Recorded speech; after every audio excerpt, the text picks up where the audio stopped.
Kim, your hair looks amazing. Really such a stunner. Can I take a screenshot of you and put it as my face and just go off cam? No. What? How about Kimmy?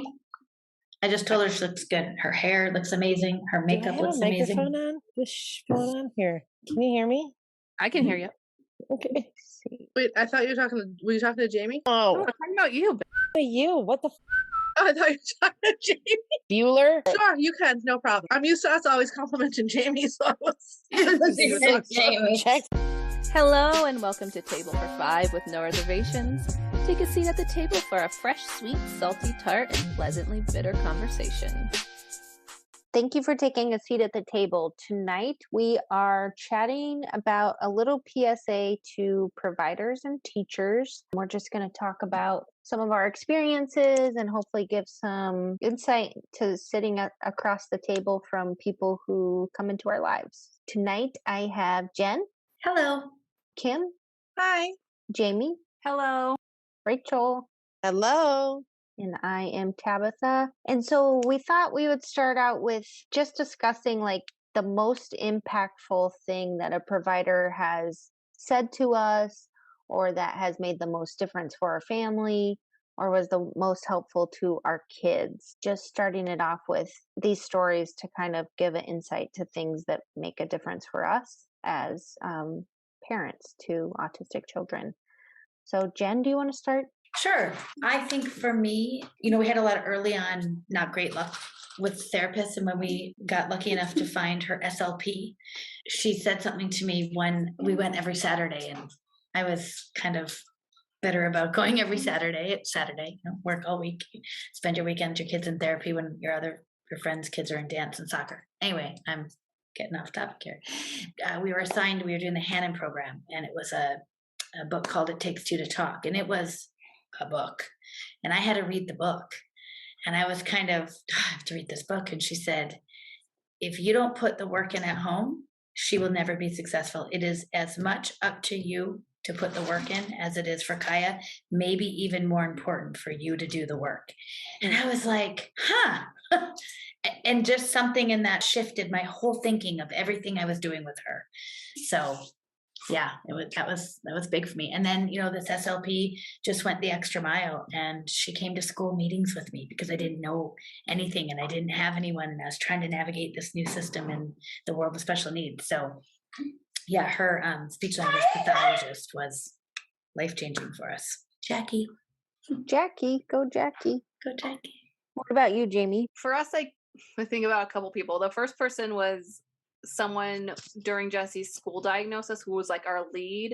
And I believe she was the OT, but she was like the lead of our case. Like one person takes it on. We only worked with her a couple of times, meeting up with them, but she like explained everything to us. She was really kind. She always made sure we understood everything.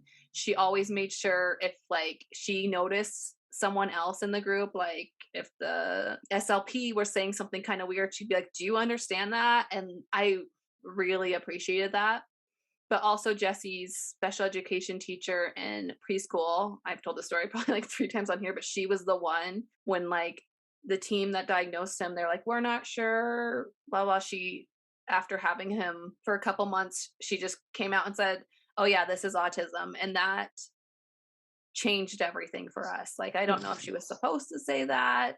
I think as a special education teacher, you can give your opinion on that a little more, but like, I needed someone to say that bluntly to my face. And I did walk away crying. I don't think she knew that in the moment, but I needed someone to say that to me because people were so hesitant to tell me. And I needed someone just to say that out loud.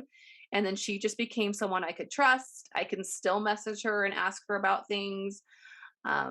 She loved my son. This was a big thing to me. She had a kid of her own. And so she understood parenthood in general, which was nice. And I'm not saying all providers can make that happen, but it was nice that she took the time to have that perspective of like what I might be feeling as a mom and knowing that I needed someone to love my kid. Like she just always did that, even though at times he wasn't the easiest, I'm sure, to love. So I'm very grateful for her. What about you, Kim? I guess one of the most impactful statements was probably from the developmental pediatrician who diagnosed her, and I just probably didn't realize it at the time. But yeah, I always kind of have gone back to this in my mind is when he said that nothing about her has changed. She's the same little girl she was yesterday. She's still my daughter. We're going to love her the same, and that autism doesn't define her. It's not everything that she is. And I've gone back to that statement many, many times actually throughout this life. And I've even like said it to other people. So that I don't think I realized, at the time I was like kind of in shock and just trying to absorb the whole Mhm. situation. But it is something that I think was pretty impactful compared to other things that people were said at their appointments. It was very heartwarming that he was just trying to like reach us on like a different level than sometimes doctors don't bother to do that. And then aside from that, I would say she had a couple teachers, and we were very fortunate that her first teacher, like, I mean, adored Alyssa, like, loved her. She was probably just so excited to have a girl with autism because back then I don't think it happened that often. And I mean, she was adorable, and we loved her, but she was difficult, and they just really believed in her and just worked with her and just did all these things with her that like we were just kind of in, like we couldn't even believe it. We were in such awe of her.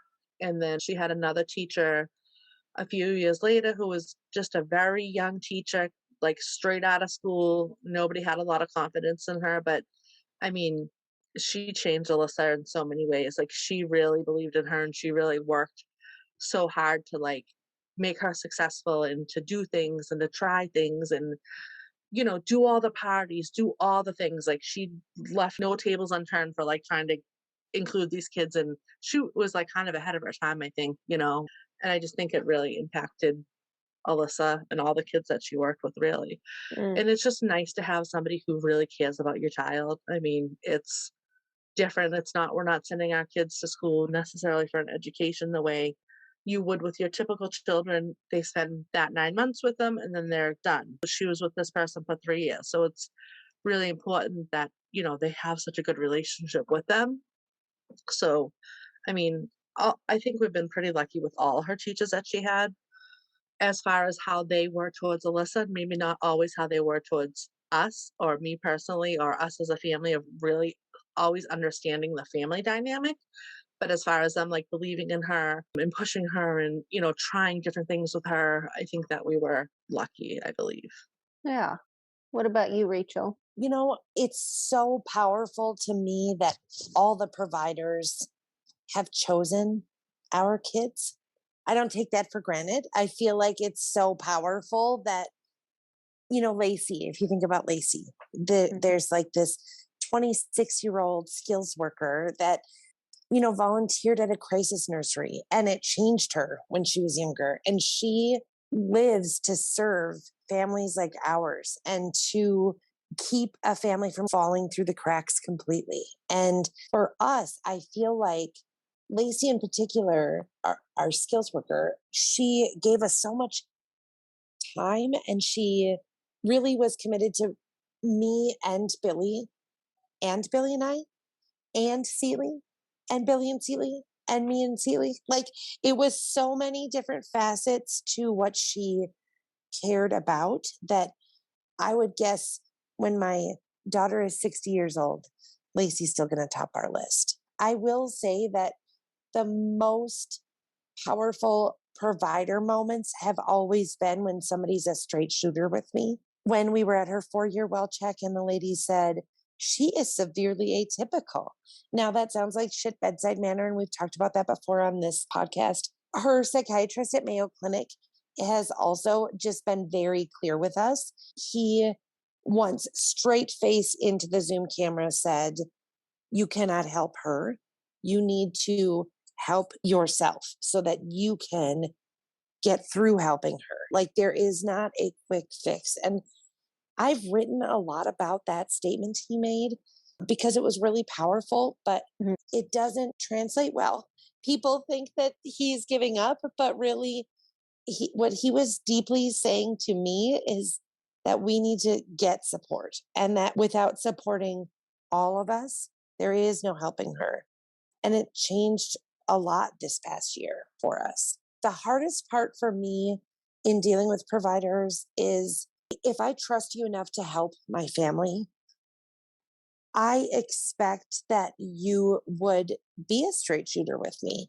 But as my friend Kim has pointed out from her line of work, or Tabs, you've been able to tell me from your line of work, you can't tell somebody all the things you wish you could in many of these professions. Mm-hmm. So I give them grace, but I mean, push me into the closet and tell me what the like we can go out of your room with the double-sided mirror. Just like text me. That really is such a conflict for me. Like that people have barriers. It's their job, right? But it's hard for me to swallow. Anyway, so there have been a few people that have just gone beside that and said, Mm-hmm. "Hey, girl, hey, this what's going on." Yeah. I think for us, Nixon's speech therapist, the first speech therapist that we got outside of early intervention, who's still part of our providers to this day, she was the first person. I remember this very vividly. Nixon must have been in his fourth or fifth appointment, and I was sitting on the floor with my knees hugged up to my chest, and I was staring at what they were doing. And at that time, I was feeling kind of like a shell, just as a person, just from everything that was going on and not knowing and new to having all these people in our lives who were telling us about our parenting. And she stopped the session because Nixon was like doing whatever, fine at the moment. She looked at me and said, "How are you doing?" And I just started crying in her office. It was the first time someone had seen me in the space of the room where they're telling me all these things about it's going to make me cry, about my child. So that in itself, just like being a part of the experience, because I think often we're sitting in the back as they're like hyper focused on our children, trying to take everything in and try to navigate all the people who are talking to us about our kids. Because I think oftentimes it gets lost that that's not our only appointment for the week. That's not the only person telling us things that we should be doing. Or she was also the first person that put in writing, in order to help him, that his speech delay could have been autism.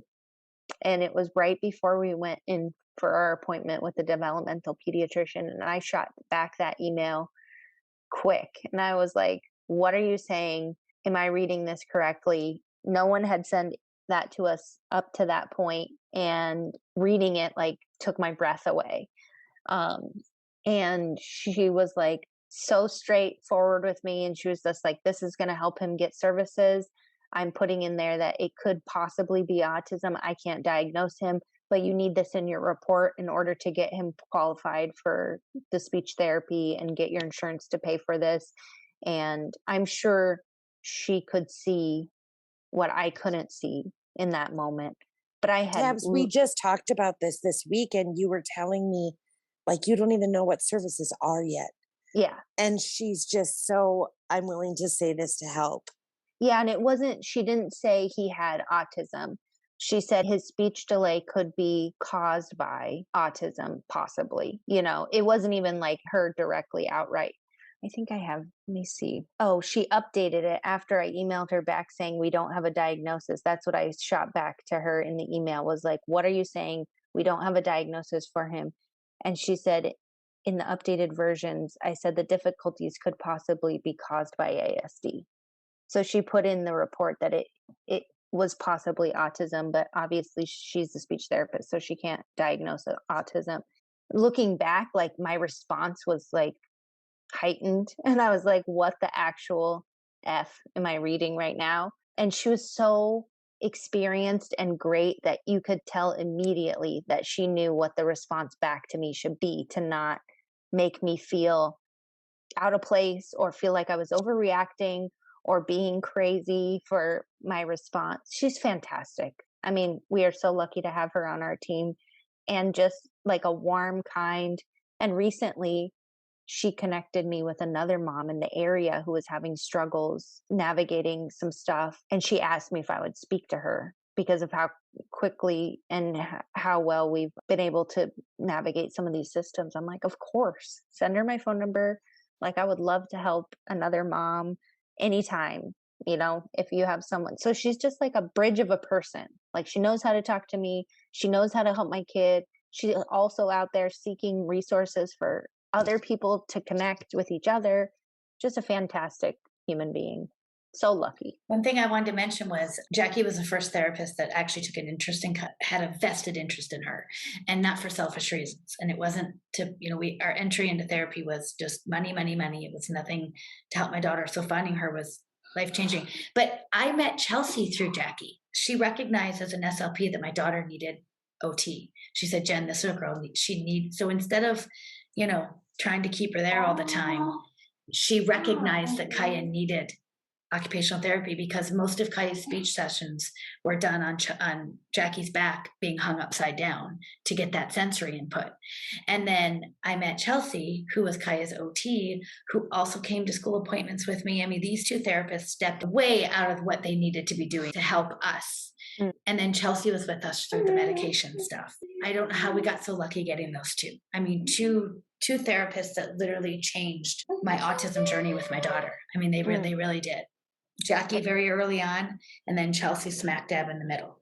It's amazing. Yeah. And I have to say that a lot of us have had not good experiences with providers, with doctors, and we'll get to that in a minute. But I think that a majority of people who do this for the right reason. Yeah. They do this because they want to help the children. They do this because they can see things that we can't see. Most of the people are good. Like, there's bad experiences too, but I really feel like the majority of people are doing this, or especially in the beginning, they are doing this because they want to do this. I just wanted to mention quickly, because I forgot about this person. Alyssa had a really bad year of aggression. And I mean really bad. She was 12 and we didn't know what to do. So her school speech therapist came to the house for some home visits, and I learned so much from her. I would just make comments like, Alyssa used to do this thing where she'd like put her eyes to the side. I'm like, oh, don't ignore me. And she's like, oh no, she's not ignoring you. That's her processing. For years, I didn't know this. For years, I thought she was just ignoring us. And she's like, nope. She's like, and then I would repeat myself as you naturally do as a parent. And she's like, oh, nope, stop repeating. Like, just give her a minute. You got to give her like 30 seconds to process what you're saying. I mean, that changed the whole way I interacted with Alyssa. And still, I have to remind myself even today or remind other people to pull back, because it is a natural thing. If someone's having a hard time understanding, you get a little louder, you get a little slower. Just like these little things that like I just had no idea about, even though, I mean, she was 12 at the time. So we had been 10 years into our diagnosis, and then I had another speech therapist who went and fought for her to get a speech device. She did everything. I literally just signed the application. She filled everything out. She went to the place. She found the grant that would pay for it.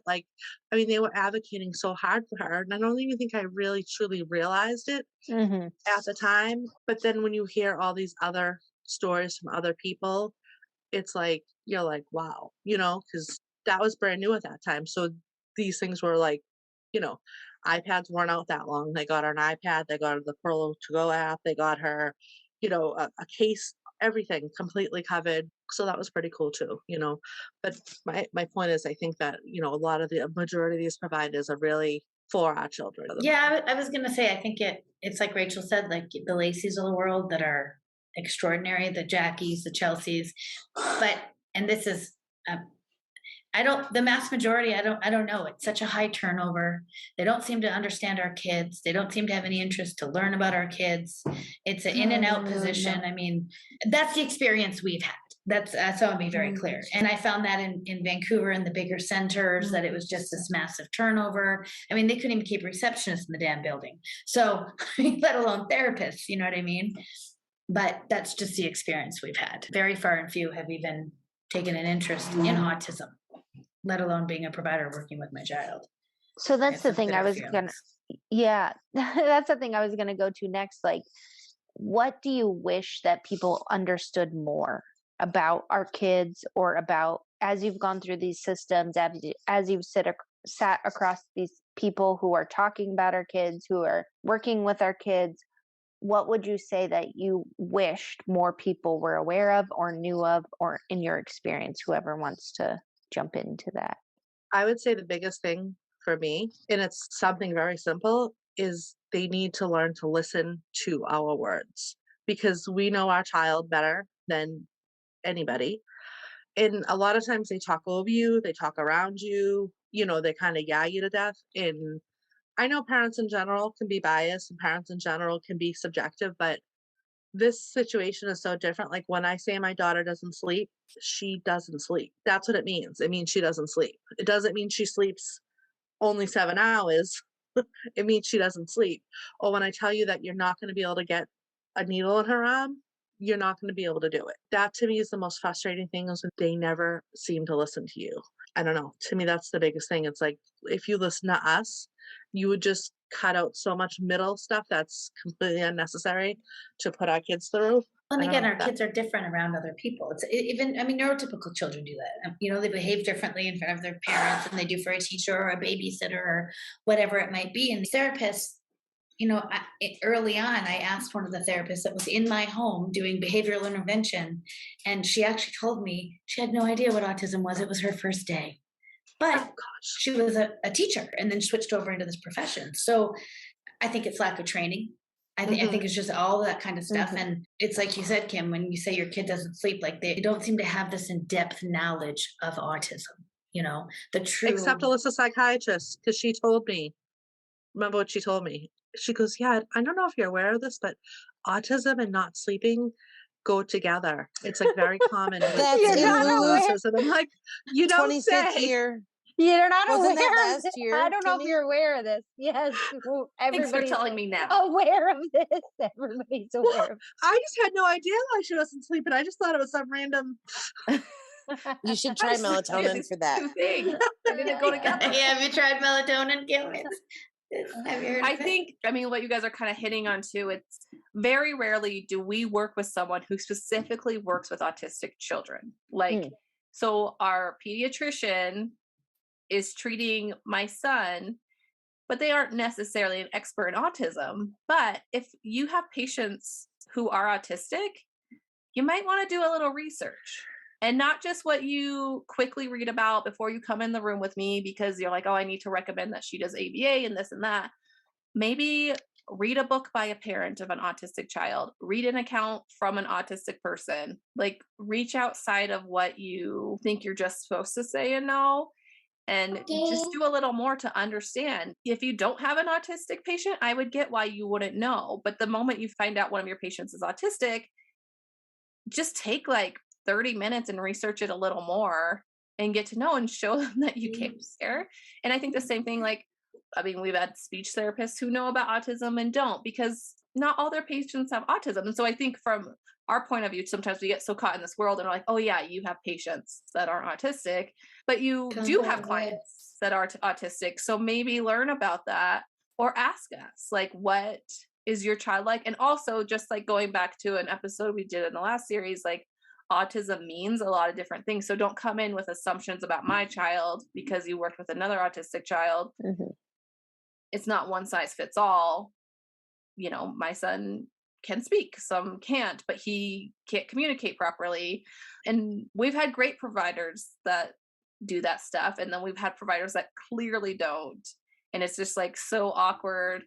And especially in the beginning for me as like a quiet, shy mom who is trusting of you because you're a provider and you're supposed to be an expert in some of these areas, I don't know how to speak up. And I didn't know how to speak up, and now I'm getting a little better at it, but not that much. I was going to say about her pediatrician that we got fired from.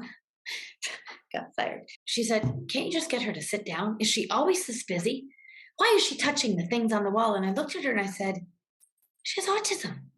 And then I wrote a piece about it. I didn't name her specifically, didn't know her receptionist was following me. I got a letter in the mail that quoted my page.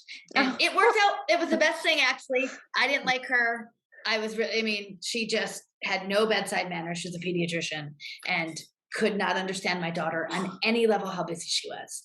So it was a blessing in disguise. But same thing, Jamie, read the room, lady. Gonna say also to remember that you as a pediatrician or the speech therapist or ABA therapist, you're not the only person we're meeting with. Yep. And you're all telling us different things. Yeah. Yeah. And I was so going to say that. That's another big thing. Like, give us some grace, because yes, you are like parent training us or telling us, oh, you need to make sure you follow all this on with Jessie with speech as much as you can, or with OT or whatever. But we're also trying to implement like 3 other therapies in our home, and also educate our child, and also survive. So just remember that like you aren't the only person we're working with. Yes. Amen to that. What about you, And Rachel? I feel so deeply that there's like this 15 minutes with you giving treatment to my daughter or our visit or whatever. I wish people could understand that, like, really keep it in their present mind that this is our every second. So while you might be a little bit annoyed that my daughter is looking up your skirt, she's in the stirrups in that room, she's asking for the blocks and the dollhouse at the same time during this 36th assessment of the year, she is doing the best she can. I am here. I have notes in my phone. I've got notes in the notebook that I probably left on the seat of my car. I'm probably sweating through my bra. I'm trying to present myself well. I'm trying to get my kid out from under your skirt.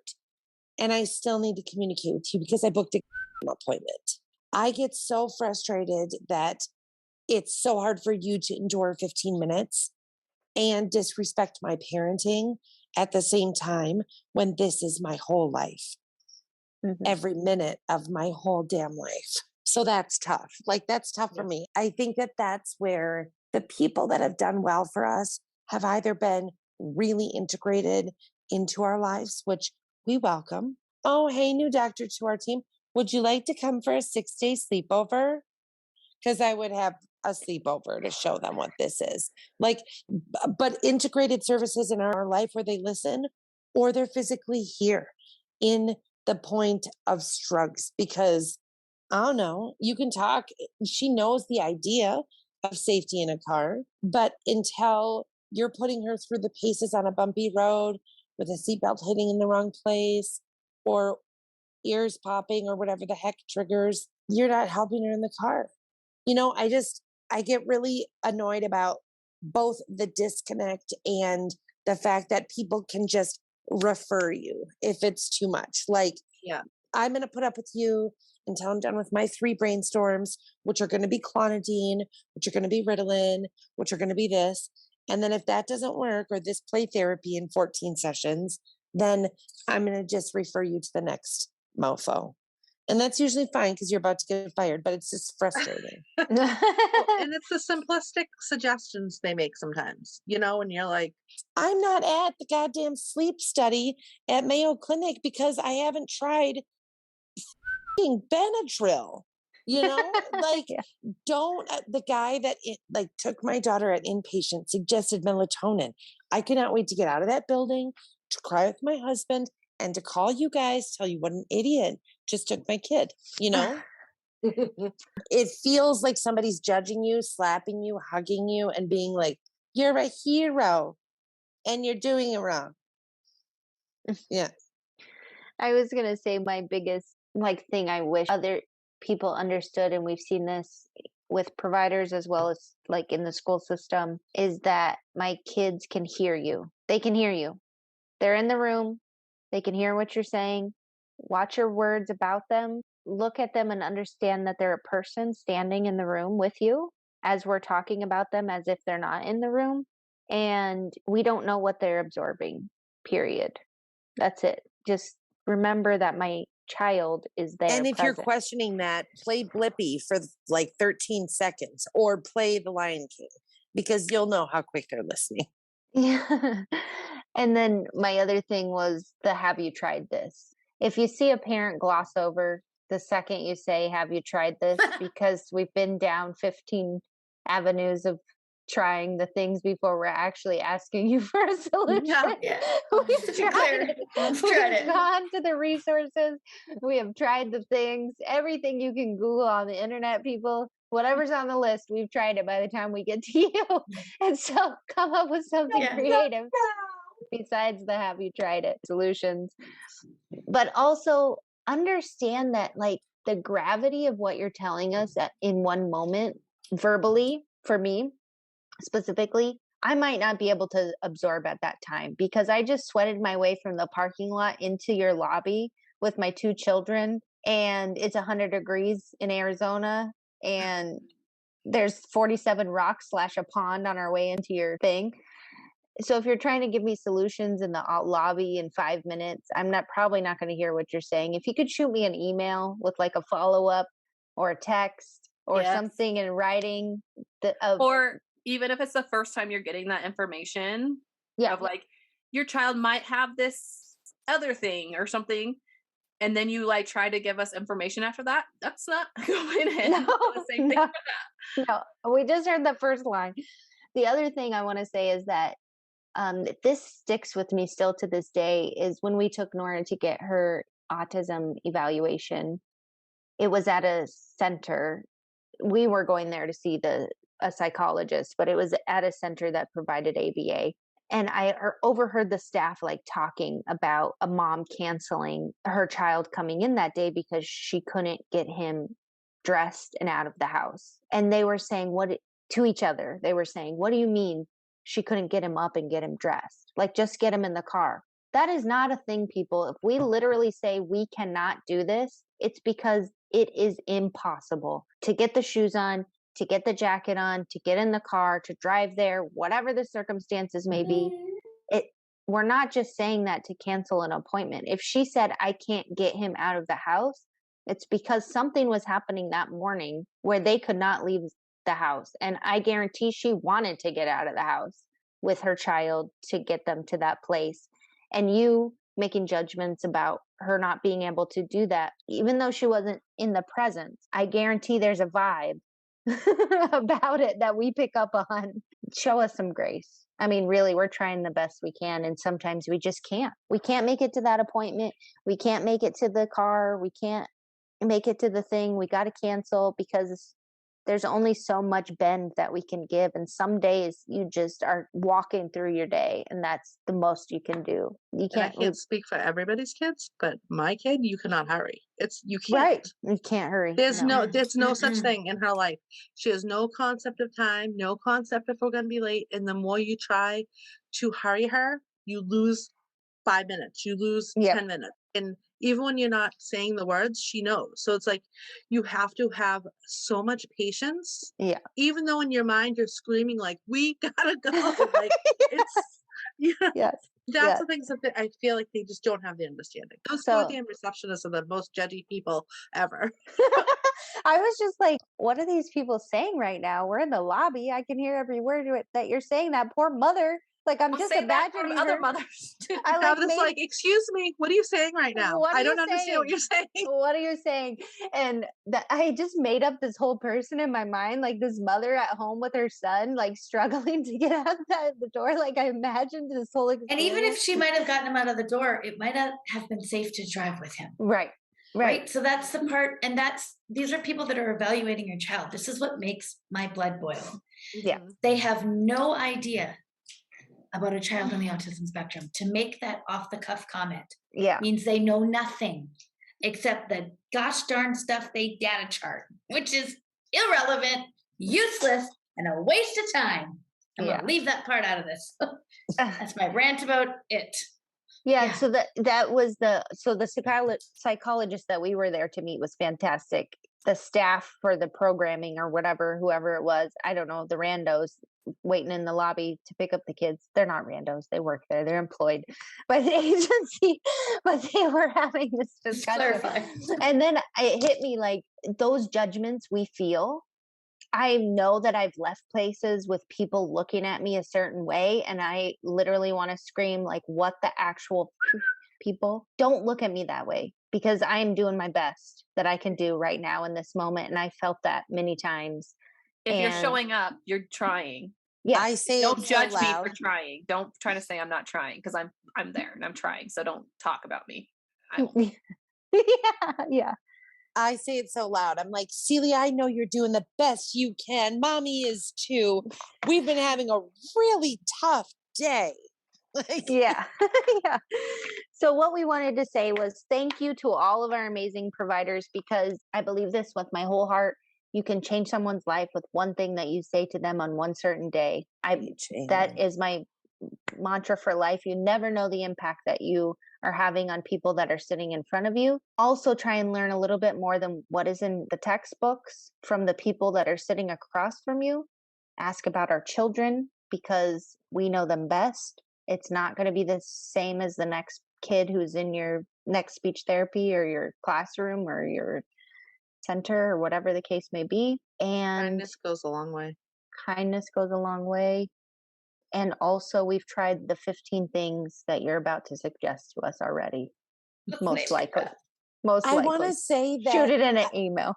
like, and this is not to sugarcoat. This is definitely not to sugarcoat, but I feel it deeply. You know, Celie went inpatient last year. We discharged and we're not super thrilled with the happenings of the whole thing, the outcome, or maybe much of any of it. However, I don't ever tell people that that hospital is a waste of time. It was for us. I think it's really important to note that there might be a bad fit with Celie while you're still a great therapist or while you're still talented in your modality of whatever you're bringing to our table. But if there isn't chemistry with our kids, it's just like a no thanks next week, Thursday. No Yeah. thanks. Yep. We're And taking it's a not hard pass. personal. Hard pass. But Yeah. like, we're not going to get through anything if you're not going to vibe. That doesn't mean you're terrible, but it does mean we're not going to be here next week. Yeah, we won't see you next Thursday. It's not going to work. What I find really difficult too is it's not so much her providers. Like they've always been wonderful and understanding. Listen, for the most part, it's the people like surrounding, like the receptionist, or when they, like Alyssa was sent to get blood work, they would not fix her seizure medicine until she got blood work. Well, nobody can get blood work out of Alyssa. Like it's not a thing that happens. She has to be sedated. They send us to the ER, and the ER is like, you can't just come to the ER to be sedated. Like, I didn't just walk off the street and be like, I'm gonna get Alyssa sedated today. Like, nope, there's an order. Our ER has like a children's section too. So, but even when we went back to the children's section, they were like, she had done this before. This wasn't the first time. I told them the medicine that she needed. And they were like, okay, let's get her an IV. I mean, how do you think you're going to get an IV in her if you can't get blood out of her? It's the same I mean, you're thing, not. people. And then they're like, oh, we're just going to give her Ativan. And it's like, no, because that's not. And they like weren't listening. And then all of a sudden they were like, oh, we're going to have the security guards come in and hold her down so we can get an IV in her. And my husband's like, no, nobody, we're out of here. No, do not touch my daughter. Nobody's touching her. And my husband is pretty much a quiet guy. So like when he yells, it's kind of like, I'm like, what's happening? But like he was 100% in the right. And like these people aren't trained. You have security guards hold down a non-verbal autistic. First of all, she'd probably fight them off. Like her adrenaline would be so crazy. Second of all, like two men aren't gonna go hold my daughter down while you like stick a needle in her. Like that's not how this is gonna work. But they just wouldn't listen. If they just listened to or looked in the chart, we had nothing to do with the doctors and the people. Once we got where we were supposed to be, they were great. But it's just like all these other people sometimes they're so clueless. Like I don't. Let me explain to you how we defy protocol. Just listen up here, grab your pen. Yes. Jen was saying about training, right? Because like the people that are in the trenches, the people who are at the front desk or the, people navigating, getting us to the place where the people know about autism don't really have the training around our kids. It seems, I mean, I can't say that for everybody, but it just seems that way. It's the same with like teachers in the schools, like regular classrooms have very limited training. There's just not enough money or training to go around for everybody. But the main thing is without training, you can listen. Yeah. Listen to us and you can hear what the words that are coming out of our mouth, people, because we know best. Please hear the words that are coming out of our mouth. So that was our PSA to providers. I'm sure we'll talk more about providers in the future, but we just wanted to do a little, hey there, this is our thoughts. Thank you to the amazing people that work with our kids, because you the make good ones. Thank you. huge difference in our lives, period. So We will catch you next time. Have a good night. Thank Thanks you. for listening. Bye. Thank you for joining us at the table for this PSA to providers. If you enjoy the podcast, make sure you are subscribed and make sure you rate and review us. You can follow us on Facebook and Instagram. If you'd like to contact us, you can at table45podcast@gmail.com. We have new episodes every Monday. Join us next week for more. Bye.